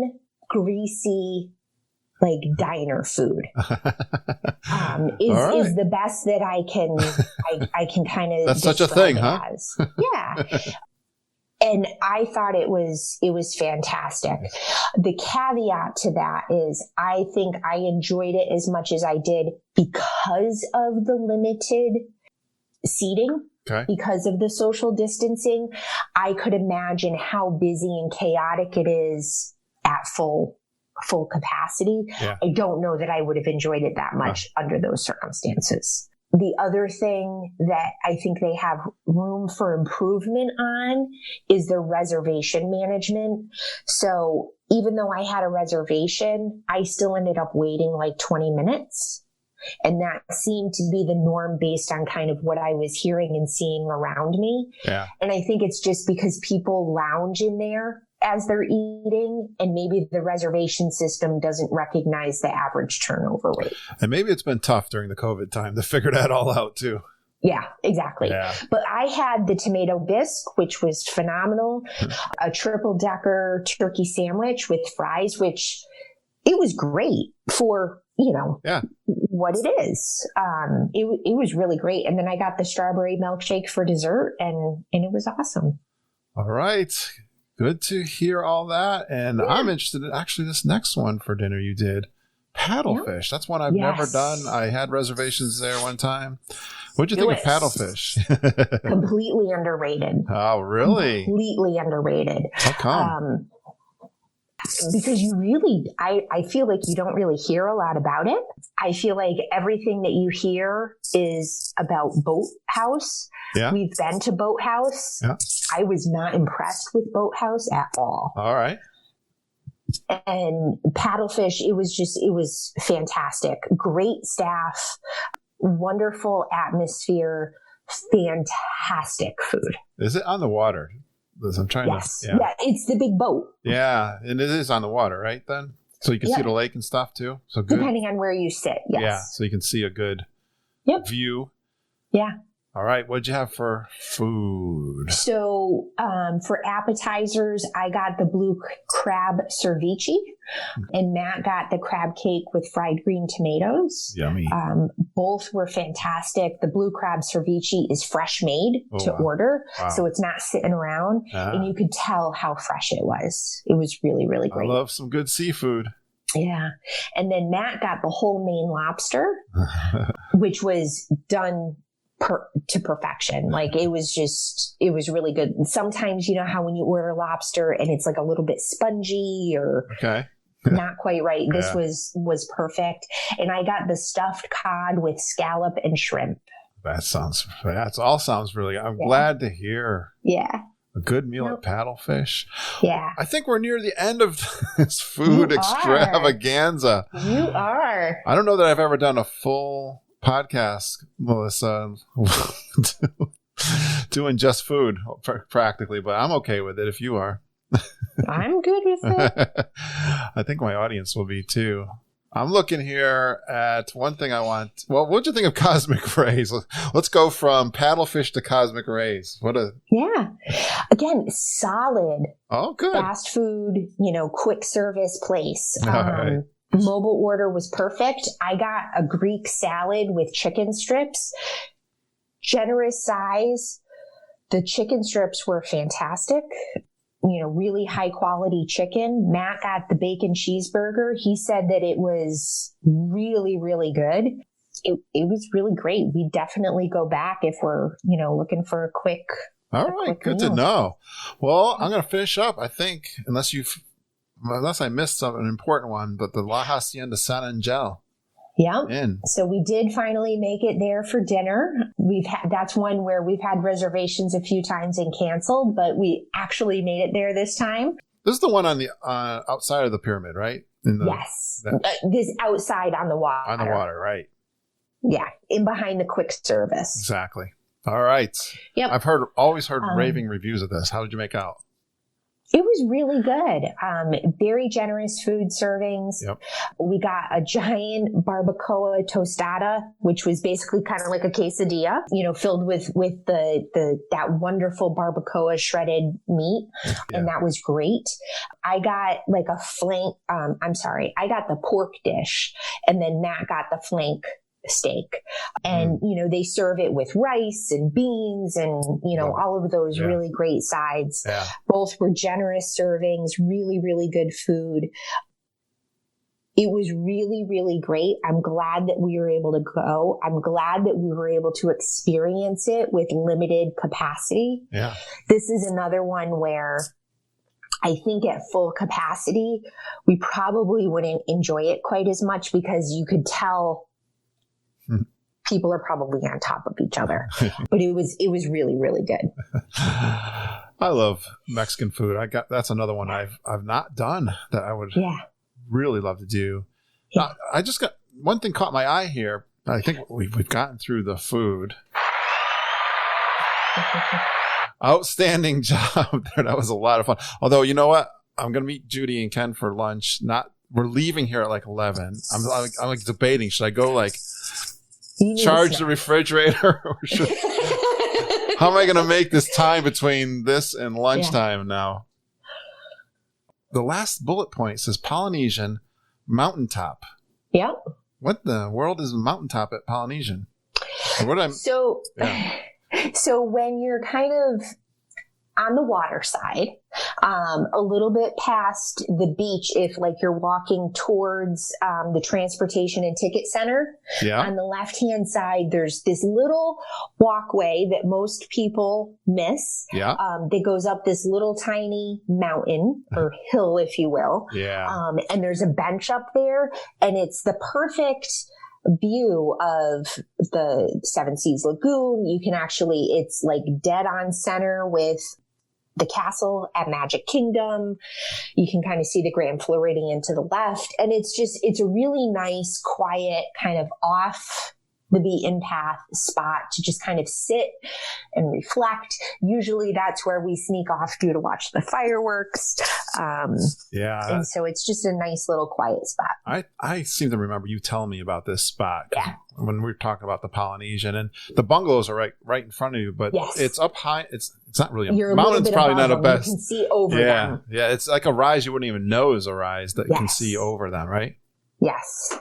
Yep. That's a great explanation of something somebody might miss. Yeah. For sure. You know, I mean, it's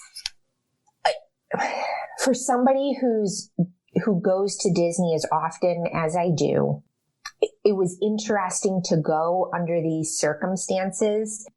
It was wonderful to be there, and you still get the Disney fix. Yeah. But I will say that what was missing was glaring to me. You know, like the fireworks at night, that was glaring to me. Yeah. And then some of the other things that they've had to take away, like the streetmosphere and things like that. I will say that you can also feel the cuts that they've had to make to maintenance staff, which I don't know that everybody would appreciate. Like you are starting to see and feel a little bit of that wear and tear. Like I noticed on the Grand Floridian, you know how on all the peaks they have the white lights? Yeah. And there was a lot of them that were out. Oh, and you would never see that before. Yeah, right. You know, and just little things like that. And so I guess the point of that, it's not to focus on the negative, but it's for those that this is your first time, realize this is a unique experience, pros and cons. The pros of lower crowds, and you're getting to experience things in a very different way than what it'll feel like next year. But then also realize that you're not getting that full magic experience that you might otherwise. Just goes to show our appreciation of so many extras that you're alluding to that we kind of took for granted.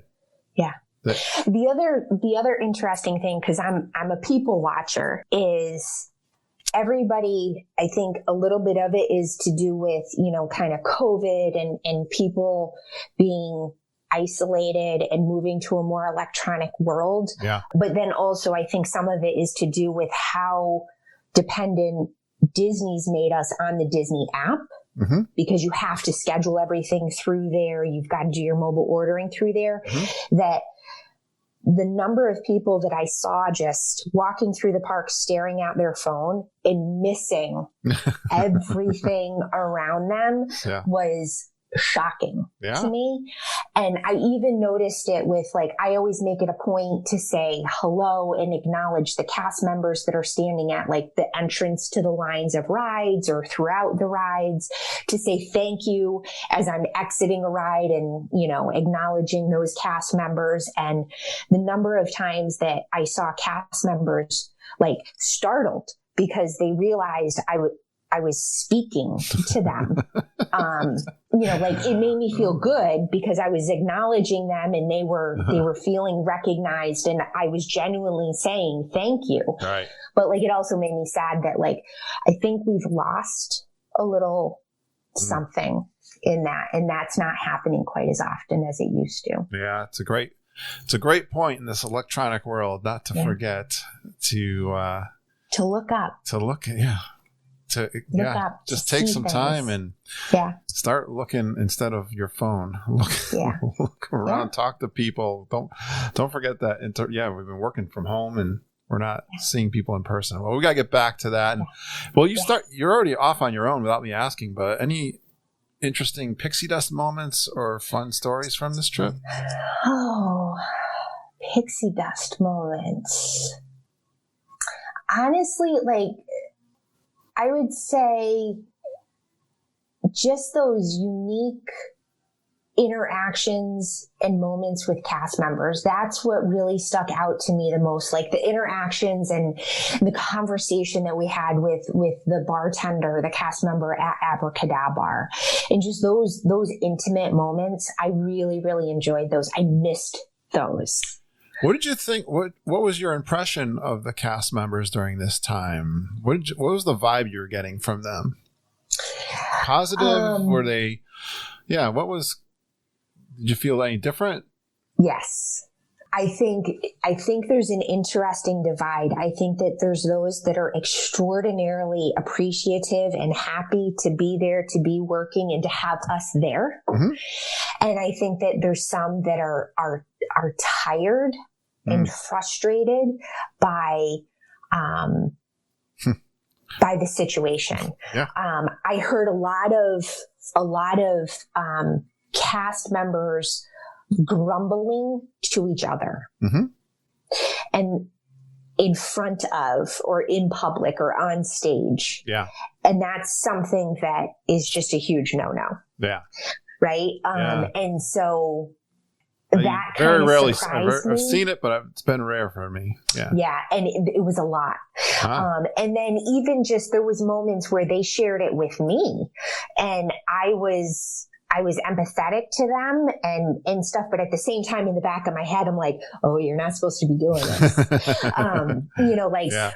At the Polynesian, I went to try to see if they could keep us in the same room that we were in instead of making us have to switch over because of the reservation snafu. Yeah. And she was the woman at the reception desk was telling me how, she's really frustrated. Like, I didn't even ask this. Like, she just vented to me. She was like, we're really frustrated because we're working at quarter staff and, we're being asked to work, longer shifts than we normally work. But our colleagues that haven't been called back yet are actually making more than we're making because of the added, dollars to the unemployment. And I'm just like I totally get that. And it's frustrating, but I was like, yeah, you're not supposed to be telling me this. My gosh. Has been a tough road, no doubt. I appreciate your honesty there. And I don't know, I'm going to finish up unless you got some really good, more stuff you want to bring. Cause I was just thinking you're such a great planner. Any tips or thoughts in your planning? I would say, you've got to be even more nimble today than in the past, because not only are things changing, as things open back up, like in advance of your trip, but even during your trip. I know. And so just be really nimble. And I would say slow down. Yeah. Slow down, put the phone away and just be in the moment. Yeah. And don't look, the one thing I really did love is that there were no fast passes for the majority of the rides that we went on. It was the first time. And I mean, I've been going to Disney a long time. Yeah. That this was the first time that I was going through the queues. And there is so much to take in. There is so much beauty in the queues. Disney does a phenomenal job of making the turnstiles as long as they are so that you are constantly moving. It might be slow, but you're very rarely, if ever, just standing still. And so don't think about what you're missing with that. Think about what you're gaining. Oh my gosh, I could talk all day with you. I miss you. Yeah, I know. I know. We got to talk Disney more often. I know. You have been so awesome to come on. And now, except Thank you. I'm starving to death, but I'm sure I'll survive. I've got a few pounds to lose, so it's not a bad thing. When are you going back? I'm trying to figure that out right now. I'm thinking, I'm trying to make it work so that I can get there for the Geekin gathering. Oh, that's great. I hope. Yeah. Don't tease me. Yeah, I'm trying to make that work, but if not, I'd really like to get there again for a food and wine festival as well. So, maybe for the 50th then. Yeah, kind of beginning of the 50th. Yeah, we'll see. All right. See. So, well, it's been so awesome to talk to you.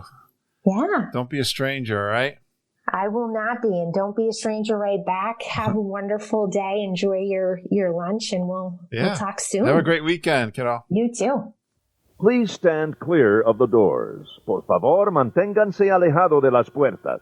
Well, once again, it's just so great to talk to Liz. She does a great job taking notes and describing all of those restaurants and foods. Love talking to Liz. Can't wait to hear. I hope she gets to go to G3. Well, I got to tell you right away, we've been some people asking about what are the dates for G3? What is G3? Well, it's the Grand Geeking Gathering, February 3rd through the 6th of next year, 2022, Thursday. Book your parks. February 3rd, Animal Kingdom. Friday, February 4th, Hollywood Studios. Saturday, February 5th, Magic Kingdom. That's where we'll do the Kessler run. We'll have some games and fun activities. Not too many, just a few to make getting together a little bit more fun. Sunday is the big day. Love to see you in Epcot, February 6th. Epcot, we'll get the big picture. Have a few frozen lime margaritas and some nachos over at the Mexican Pavilion, but I can't wait to see everybody that's coming down to the Grand Geeking Gathering. We call it the G3. I was really excited to see a great iTunes review just came in just before I was recording. It says, the podcast is great. The community is better. This is a fantastic Disney podcast that was started with the idea of creating community among Disney fans. Not only is the Geekin' podcast widely entertaining, but the community that has been fostered here is second to none. That is fantastic. Thank you, Captain 7391, for that iTunes review. I really appreciate it. Thanks for acknowledging the amazing listeners who participate and make this Geekin' family so awesome. Great intro from my friend Heather Brainerd, and Heather did that one about a year or more ago, and I'd love to hear some more Geekin' intros. You can create one for us too. It's fun. All I can suggest is telling us your name, where you're from, a fun Disney World fact about yourself, then you go Geekin' on Walt Disney World with Curtis and the whole Geekin' family. Record them on your phone, send them any way you can, video, audio recording. There's lots of audio programs on those phones these days. Email them to me, kurt.stone@geekinonwdw.com. I'll try to get them on the podcast when we kick off the show. Oh my gosh, I am so excited and grateful for all the support I get through patreon.com. This is a website where you can go and pledge a monthly donation to our show. You can do an annual pledge there now. And I appreciate you guys so much. I've been releasing audio recordings there that are exclusive to those who support us on patreon.com. You can hear all of the old G3 recordings. I've finished up putting those out there. I'm doing weekly the Zoom calls that we do every Wednesday. We usually have some kind of topic, or we're talking about the recent events going on at Disney World. Maybe someone that's like Travis that was just at the parks recently. So a lot of fun conversations, and I record those and put those out on my patreon.com account and feed. That's easy to pick up on your podcast app. Also, this week I got a recording coming out. It's a trip report that I did with Amanda Lamb. I'll get that out to you guys hopefully during the week this week. And again, thanks for being Patreon supporters and pledging a donation to the show. And you know, Mom and Auntie Judy, they are working hard. They are at the travelingtiaras@gmail.com. Thanks for booking your trips with Mom and Judy. They love working with you guys and helping you out. And don't forget, you could always book your own trip and then transfer that booking to us. I don't know if we've had one of those in a while. I know Mom and Judy have been doing lots of work on the phones with Disney. I hear them all the time. There were a bunch of changes because all the recent resorts being opened up, and they'll look out for that best deal for you. If you book with us and some promotion comes out from Disney World, they will get you on that automatically. Well, we are committed to helping you enjoy your Disney World vacation. Just reach out to me if you'd like to do a trip report, maybe book a trip, review your plans for your trip. You can email me at kurt.stone@geekinonwdw.com. Thanks for going geeking on Walt Disney World with us. We really appreciate you listening and geeking with us every single day. We love you, geeks. Have a magical day and week, and I hope all your dreams come true.